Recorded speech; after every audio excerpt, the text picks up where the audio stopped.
നല്ല കളറുണ്ടല്ലേ. നമ്മുടെ ബീറ്റ്റൂട്ട് രസത്തിന് കളർ മാത്രമല്ല നല്ല ഹെൽത്തിയാണ്, അതുപോലെ തന്നെ വളരെയധികം ടേസ്റ്റിയാണ് കേട്ടോ. അപ്പോൾ ഒരു വട്ടം നമ്മളിത് ഉണ്ടാക്കി നോക്കിയാൽ പിന്നെ ഇടയ്ക്കിടയ്ക്ക് ഉണ്ടാക്കാൻ തോന്നും, അത്രയ്ക്കും ടേസ്റ്റാണ് കേട്ടോ. വെറുതെ പറയുന്നതല്ല, ഞാൻ ഗ്യാരണ്ടിയാണ്. അപ്പോൾ വീഡിയോ ആദ്യമായിട്ട് കാണുന്നതെങ്കിൽ ചാനൽ എല്ലാവരും ഒന്ന് സബ്സ്ക്രൈബ് ചെയ്ത് സപ്പോർട്ട് ചെയ്യണേ. അപ്പം നേരെ വീഡിയോയിലോട്ട് പോകാം.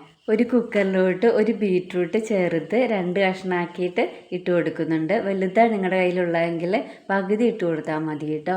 പിന്നെ നമ്മളൊരു തക്കാളി മുഴുവനായിട്ട് തന്നെ അതിലോട്ട് ഇട്ട് കൊടുക്കുന്നുണ്ട്. പിന്നെ അതിലോട്ട് ഒരു 3/4 കപ്പോളം വെള്ളം ഒഴിച്ചിട്ട് 2 വിസിൽ അടുപ്പിക്കുക കേട്ടോ. 1 കപ്പായാലും കുഴപ്പമില്ല, ആ വെള്ളം നമ്മൾ കളയൂല കേട്ടോ. ഇനി ഒരു മിക്സിയുടെ ജാറിലോട്ട് ഒരു 5-6 ചെറിയ ഉള്ളി ഇട്ട് കൊടുക്കാം. കൂടെ തന്നെ 7-8 വെളുത്തുള്ളി, 2 പച്ചമുളക്, 3 വറ്റൽമുളക്. നമ്മുടെ ഈ വെളുത്തുള്ളിയുടെ തോലൊന്നും കളയില്ല കേട്ടോ. പണ്ടത്തെ അമ്മമാരൊക്കെ കണ്ടിട്ടുണ്ടോ, ഇതിൻ്റെ തോലൊന്നും കളയാറില്ല. അതുപോലെ തന്നെയാണ് കേട്ടോ ചെയ്യണത്. പിന്നെ ഒരു 1/2 ടീസ്പൂണോളം കുരുമുളകും 1/2 ടീസ്പൂണോളം ചെറിയ ജീരകവും പിന്നെ കുറച്ച് കറിവേപ്പിലയും കൂടി ഇട്ടിട്ട് നന്നായിട്ടൊന്ന് ക്രഷ് ചെയ്തിട്ട് വരാം കേട്ടോ. ഇത് നല്ല രീതിയിൽ തന്നെ ക്രഷ് ചെയ്തെടുത്തിട്ടുണ്ട് കേട്ടോ.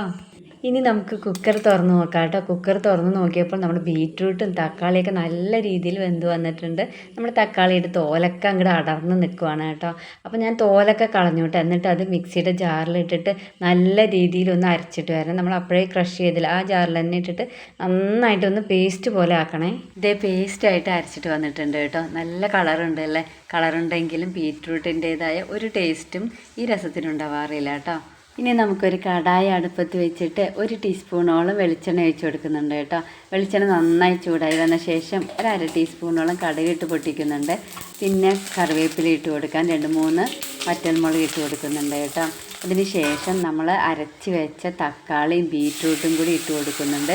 കൂടെ തന്നെ നമ്മൾ വേവിച്ച് വെച്ചപ്പോൾ കുറച്ച് വെള്ളം മാറ്റി വെച്ചിട്ടില്ലേ, അതും ഒഴിക്കുന്നുണ്ട്. പിന്നെ അരപ്പിൻ്റെ വെള്ളം കൂടി ഒഴിച്ച് കൊടുത്തിട്ട് നന്നായിട്ടൊന്ന് ഇളക്കിയെടുക്കാം.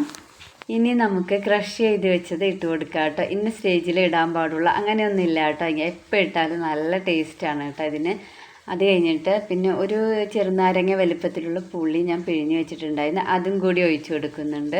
എന്നിട്ട് നന്നായിട്ടൊന്ന് ഇളക്കി കൊടുക്കുന്നുണ്ട് കേട്ടോ. ഇതിൽ കാണിച്ചിട്ടില്ല എന്ന് തോന്നുന്നു. പിന്നെ ഒരു 1/2 ടീസ്പൂണിൻ്റെ അടുത്ത് ഞാൻ മഞ്ഞൾപ്പൊടി ഇട്ട് കൊടുക്കുന്നുണ്ട്. പിന്നെ ഒരു 3/4 ടീസ്പൂണോളം കല്ലുപ്പ് ഇട്ട് കൊടുക്കുന്നുണ്ട്. 1 ടീസ്പൂണോളം ഇടുന്നുണ്ട് കേട്ടോ. കാരണം ഞാൻ കുറച്ച് മാറ്റി വെച്ച്, ഇനി അത് കൂടിപ്പോയാലോന്ന് വിചാരിച്ചിട്ടാണ്. പിന്നീട് ഞാൻ അതങ്ങോട്ട് ഇട്ട് കൊടുക്കുന്നുണ്ട് കേട്ടോ. ഇതേ നമ്മുടെ രസമൊക്കെ ഇപ്പോൾ നല്ല രീതിയിൽ തിളച്ച് വന്നിട്ടുണ്ട് കേട്ടോ. എന്നാലും ഞാനൊരു 5 മിനിറ്റോളം തിളപ്പിച്ചു. ഒരുപാട് തിളപ്പിച്ച് കഴിഞ്ഞാൽ രസത്തിന് ടേസ്റ്റ് ഉണ്ടാവില്ല എന്നൊക്കെ പറയണേക്കാം. പക്ഷേ ഇത് നല്ല ടേസ്റ്റായിരുന്നു കേട്ടോ. ഇനി നമുക്ക് കുറച്ച് മല്ലിയില ഇട്ട് കൊടുക്കാം. എൻ്റെ കയ്യിൽ ആഫ്രിക്കൻ മല്ലിയിലയാണ് ഉണ്ടായിരുന്നത്, അപ്പോൾ ഞാൻ അതാണ് കേട്ടോ ഇട്ട് കൊടുത്തത്. അപ്പോൾ നമ്മുടെ രസമൊക്കെ ദേ ഇവിടെ റെഡി ആയിട്ടുണ്ട്. ഇതുവരെ ഇതുപോലെ ഉണ്ടാക്കാത്തവരെല്ലാവരും ഒന്ന് ഉണ്ടാക്കി നോക്കണം കേട്ടോ. ഉറപ്പായിട്ട് ഇഷ്ടപ്പെടും. ഒരു വട്ടം ഉണ്ടാക്കിയാൽ വീണ്ടും വീണ്ടും ഉണ്ടാക്കാൻ തോന്നും, അത്രയ്ക്കും ടേസ്റ്റി ആയിട്ടൊരു ഐറ്റമാണ്. അപ്പോൾ വീഡിയോ ഇത്രയേ ഉള്ളൂ കേട്ടോ. വീഡിയോ ഇഷ്ടപ്പെട്ടാൽ എല്ലാവരും ഒന്ന് ലൈക്ക് ചെയ്യാനും ഷെയർ ചെയ്യാനും സബ്സ്ക്രൈബ് ചെയ്യാനൊന്നും മറക്കരുത്. അപ്പോൾ നെക്സ്റ്റ് വീഡിയോയിലൂടെ കാണാം കേട്ടോ. അതുവരേക്കും എല്ലാവർക്കും ബൈ.